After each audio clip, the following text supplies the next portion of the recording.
Hi guys, and welcome to the finale of the Raid series. Now, Season 2 has been an absolute blast, and honestly, I'm actually rapt on how well it went. 102 episodes to get through everything that I wanted to get done. I wanted to get the Kappa container done in a wipe, doing the same format from the start to finish. I usually film for between 45 minutes to an hour. By the end of the series, I was consistently just doing 1 hour recordings, and it's been an absolute blast doing the whole way along. In this short video, I just want to go over all the stuff from the overall stats. We'll go through all the stats. We'll go through the hideout, some of the items we've got, things I might have done differently, and then also my plans for the next season, being Season 3. So guys, without further ado, let's crack straight into it.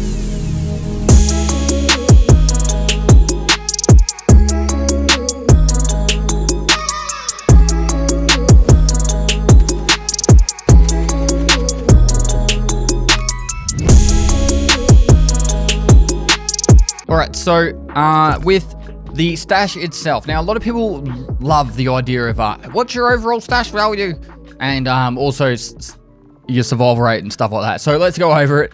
51% survival rate, that's pretty good. Honestly, we try to play a lot more serious and methodical throughout the gameplay.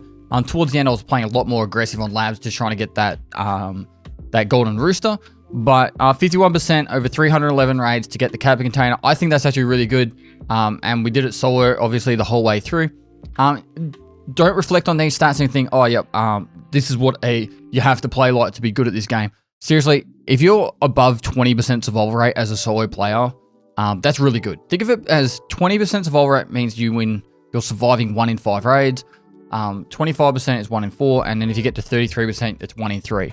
Now, when you think of that in the perspective of you go into a customs raid and there's 13 players in total, so there's 12 other players and you're surviving 1 in 5, that means you're actually going through the map when there's 12 other players, and 1 in 5 times you actually get through to the other side. Now, people get really fixated that they're meant to survive every raid. Tarkov's not that kind of game. If you're getting it up high enough to be like 33%, you're surviving 1 in 3 raids, that's really good. Trust me. It's really good, particularly as a solo player. You're going to a map with 12 other players and you're actually getting to the other side and surviving.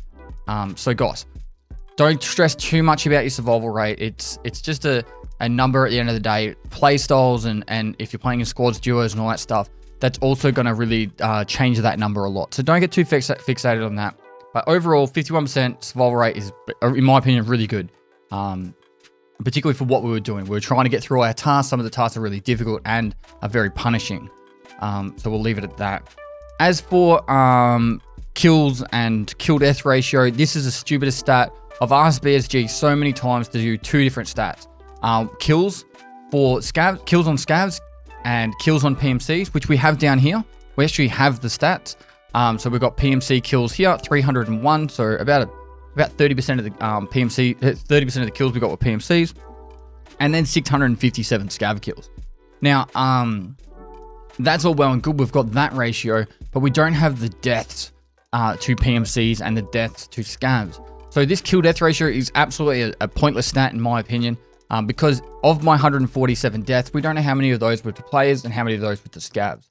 I think you'd get a lot better understanding of how well you're playing in PvP compared to PvE, based off those stats, as well as if you did something like labs a lot more, you might die to raiders a lot more and stuff like that. So it might dictate it a little bit more in that direction as well. So, don't care too much about that stat at all. I know a lot of people do care about that one, but I don't at all. Cool stat though, I think actually is quite fun and shows how mentally tough you can go through the games without making mistakes. But longest win streak, we had a 9 win streak. I think we had a few around that margin, around the 8-9 mark. So that's actually, I think that's pretty sweet. 9 in a row. I think the highest I've ever seen is 54 or something. So if you want to go out there, I think it was either Willers or one of the guys. One of the streamers that take it really like slow, methodical, and play really smart. Yeah, you can actually get that really high. So I think my personal best is 34. I did it on factory using an MP7. I wanted to get through a MP7 from start to finish till it was absolutely destroyed and I just had jams non-stop. So I think it took about 30 raids in a row to get that happening. So, and then I just went into it broke a couple of times and that was it. But yeah, fun stat there. Rest of the stats here I don't really care too much about. You guys care a lot about stash value. There you are. So 33,700,000 in stash value. We obviously sold the thick item case, and we didn't focus too much on making as much money as we wanted to, or as we could have. If I really wanted to make a lot more money, I would have done a lot more money runs, and also would have taken a lot more advantage of the hideout. So personal preference on how you want to play that, but yeah, solid bit of funds right there by the end of it. Moving down, we already spoke about PMC kills. About 30% of the kills were PMC. Longest shot distance, 325 meters. I'm guessing that was on woods. I don't know what other map that would have been on off the top of my head. And besides that, not really too much else I really care about on the stats side. Let's have a quick look over at skills. Now, since the changes to skill leveling, I think it was about maybe a month or 6 weeks into the actual season, they changed how skill leveling worked, and you now can quite consistently get about 4 skill points a raid if you actually level that skill at all. So health skill used to be a lot slower to level, and we started leveling out super fast. Like, put it into perspective, endurance is level 18 and health is level 16. Generally, the health skill is like really hard to get to level 10, and we've got up to 16. So obviously we use that 3 skill points thing, 3 levels thing to get it up higher. But that being said, it's still quite high. Strength and endurance will level a lot faster now. For 300 raids, I've got level 18 endurance. Quite honestly, guys, probably 1200 raids in, you'd have max level endurance. Strength would probably be about 2000 raids, depending on how aggressive you are or how geared you go in. If you're constantly going in heavily with lots of really high level gear, your strength will level up faster because you're going to be a lot higher weight, particularly once you kill someone and start running with their loot. As for the rest of the skills, nothing too crazy to worry about. I think we're nearly, so the charisma task we didn't finish, but we nearly have that one done. Assault rifles level 5 and recoil control level 9. This one's really dictated by how often you go into a raid with 4 auto guns. If you go in with AKs every time, or AKs or M4s, and you just try and shoot at least like 30 to 60 rounds every raid, these ones will level up a lot faster. Recoil controls by rounds shot. Assault rifles is rounds hit, whilst using assault rifles being your AKs and your M4s. Rest of these skills, search and attention, are your like your looting skills. So search is down there, attention should be up the top here. These ones, as you play it more and more, these ones just level up faster and faster, just for the fact that how quickly you'll be able to loot stuff. You'll quickly go through filing cabinets faster and all those things. So yeah, I'll let you guys peruse over that. There's a new hideout management skill and the crafting skill down the bottom there. I'm going to do more information on that in the future, but crafting is leveled up by just crafting different items, and if you rotate different items every time, you'll level it up faster.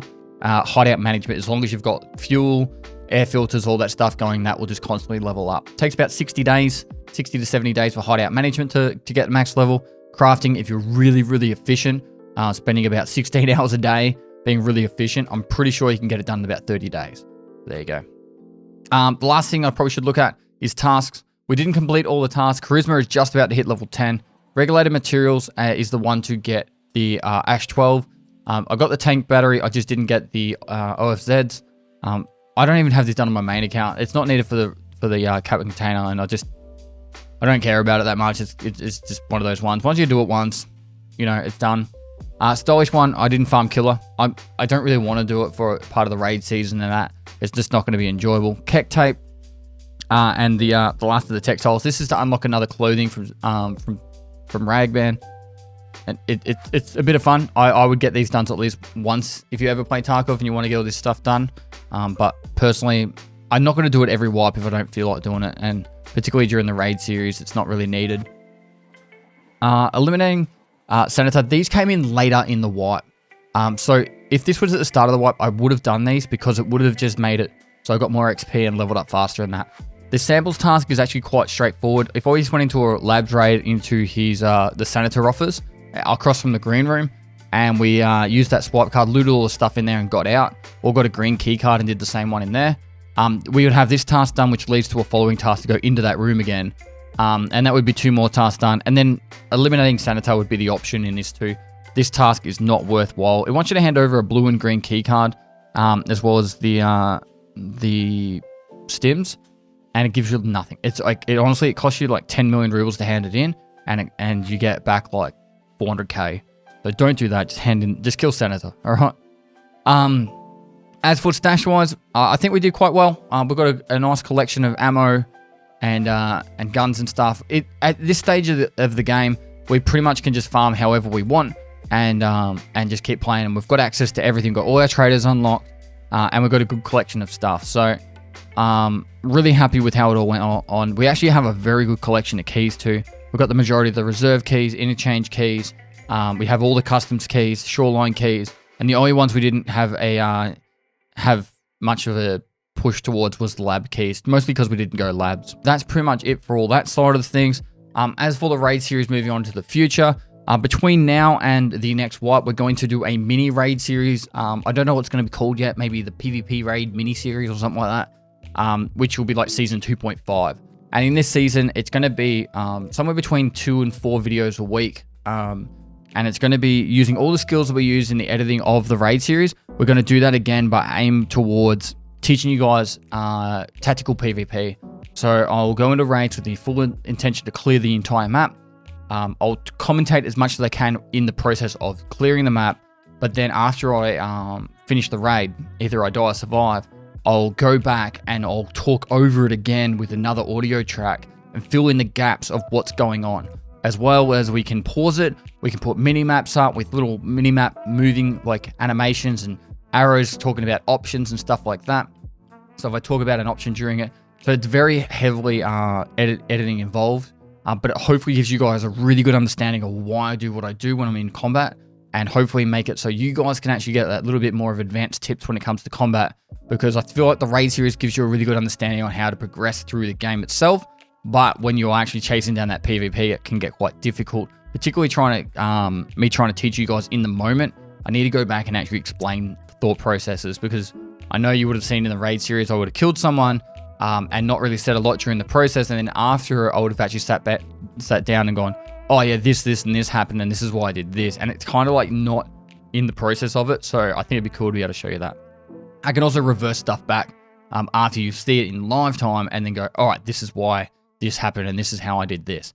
So I think it's really cool. I think it's going to be a lot of fun. That's going to be what the interim is between now and the next wipe. We don't know when the next wipe will be, but I did like the idea of actually putting a little cap on the actual season 2, because I feel like the objective was to get to the cap container, and I don't really just want to play it for the sake of playing it. But yeah, mini series will come out, and then we're going to start prepping more assets, which is like an editing term for like all the animations and stuff, to help you guys have even better information, better pop outs. Everything's going to be nice and smoother. New intro, all that stuff's going to be in our to-do list for the next season 3 of the raid series, whenever the wipe will be. So hopefully you guys will be excited for that, and this will give it finally a opportunity for some people to catch up, because we didn't want to do the raid series all the way up until the wipe, and then some people are still like 30 episodes behind. So hopefully people will enjoy the catch up and get excited for what's going to come in the future. If you have watched all the way to the finale, thank you so much for the support over the entire time. It's a lot of time and work to get to this. Think of it as like I've probably filmed 110 hours of the actual raid series, and then every episode takes 4 to 5 hours of editing for either Frankie or Britt, and then I give my feedback by skimming through the episodes and changing anything that we need changed. So there is a lot of time and effort that goes into this series, and so thank you so much for everyone who's been supporting all the way up to here. It's been an amazing lot of fun, and I'm really wrapped. I'm stoked about how well it went. So guys, for the last time of the raid season 2, thanks so much for watching. If you enjoyed it, smack the shit out of the like button, subscribe, notification bell. You guys know the drill. I do stream on Twitch all the time, and I've got 2 new YouTube channels: the Pestily VODs channel showing my Twitch VODs, and the Pestily Unmasked channel talking about streaming YouTube life, army life, all that stuff. So if you want something to watch in the interim, feel free to check out those 2 channels. And lastly, guys, I'll see you next time.